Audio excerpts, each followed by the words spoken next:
Amontillado begin 3 stories of ghosts, ghouls, and goblins, which will transport you into the dark recesses of terror. We're doing The Mark of the Beast by Rudyard Kipling. And then I played the father in a wonderful Oscar Wilde story called The Cannibal Ghost. Then we do The Cask of Amontillado. No more delay. The witching hour has arrived. Turn off the lights and turn on your imagination. The scary fun is about to begin.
Sci-Fi Channel and Alien Voices proudly present a Halloween trilogy, beginning now with Rudyard Kipling's The Mark of the Beast.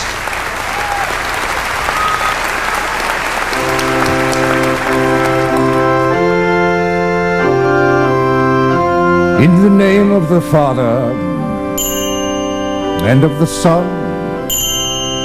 and of the Holy Ghost.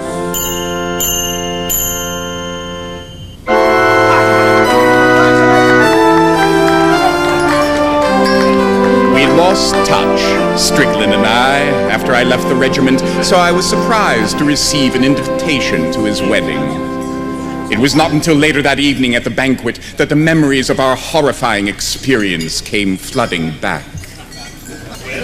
At the center of the banquet table was a roasted calf, its glazed eyes retaining the last anguished recognition of its own demise. The chef placed a long, sharp knife against the calf's neck, and in a single stroke, the head fell neatly from the torso, oozing rivulets of blood onto the white tablecloth, and all the while its sad eyes stared at me. It was then that I felt Strickland's gaze from across the room. His face was ashen, his hands trembling. He had the look of a man wrestling an inner demon. Of course, I knew just what he was thinking. The monkey god, and how its eyes glowed red in the instant before the leper pounced, but I'm getting ahead of myself.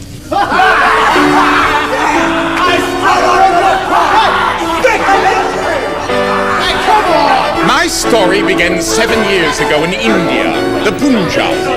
It was New Year's Eve, and we were pissed.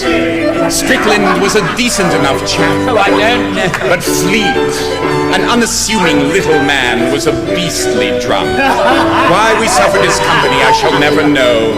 That night, that fateful night, we decided to take a shortcut through a hideous part of town populated by untouchables.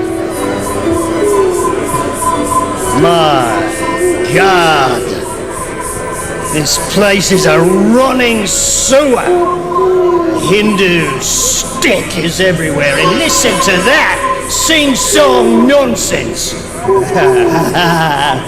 Hey lads, what say we go unwind some turbans, rub a few bald heads, eh? Not a good idea, Fleet. Why not? It's a special night for them. Something about their monkey god.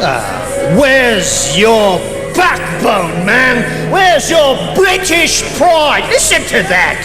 secret midnight ceremonies to monkey gods. It's the 19th century, for God's sakes. Bakshish, Sahib, You bakshish. push off, you ignorant mongoose. Easy on, Fleet. Let's go back to my place No. and sleep it off. No! I want to give them an offering they won't forget. The temple, 50 yards away, was a ruin of stone columns open to the moonlight and the jungle. Out of my way, priesty, I got an offering to make. Fleet, come back here now. Fleet knocked the priest aside and marched up to a large altar. In the middle of the temple there sat a great stone monkey. The ceremony was already in progress. The zealots were the most wretched human beings imaginable, yet their chanting was hypnotic. Of course, Fleet was oblivious to anything but his own rage. Look at you! Grown men in diapers bowing in front of a stone monkey! Makes me sick! Fleet, Ah, bugger off! look, you're acting the great white hunter. That's a capital idea! What are you doing? Oh my God! Fleet shot one of the little baby monkeys preening itself at the base of the sacred idol. Pieces of monkey brain splattered the congregation. Before Fleet could cock his pistol again, the priest wrestled it from him. You have defiled temple, offended the monkey god. Go! No one tells me what to do! Fleet, stop!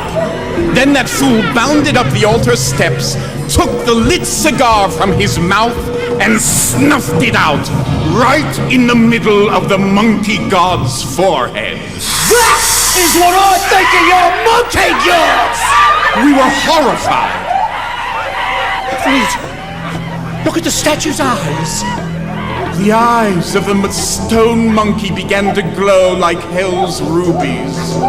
Yet before we could fathom the significance, a man dropped from a tree above. A leper he was, wearing but a loincloth over his ashy skin, his feet toeless, his hands stumps, a blackened gash where the nose once was, and a gaping hole for a mouth. He let out the most blood-curdling scream. Grabbed Fleet and plunged his silver-daggered teeth into Fleet's chest. He's bitten me! He sunk his teeth in my heart! The blood spurted at an awesome rate. Fleet staggered towards us and then fainted in our arms. Grab his legs, use, and let's get the hell out of here. We ran like hell from that temple, shifting Fleet's body between us as best we could. When we were certain we were not being followed, we set him down for a moment to collect our thoughts. His bleeding had slowed, but a strange, brownish froth began to ooze from his nose and his mouth. This is beyond anything that I have ever seen. We carried Fleet to Dr. Weiss, an expatriate who lived across the river. Yeah, schnell, inside. Inside. Damned unfriendly hour to treat a madman. He's delirious. Don't you have something to calm him? Weiss used an age-old remedy. He punched Fleet in the jaw and knocked him out cold. I say that's not very doctorly. That is quicker than morphine. Get his shirt off. Was he in a fight? Oh, we disabused him of that notion and told him the tale of the temple and the leper and the bite. Good God. No nose, no lips, no fingers. No lips, but a full set of sharp teeth. Gentlemen, this is no leper bite. This is the mark of the beast.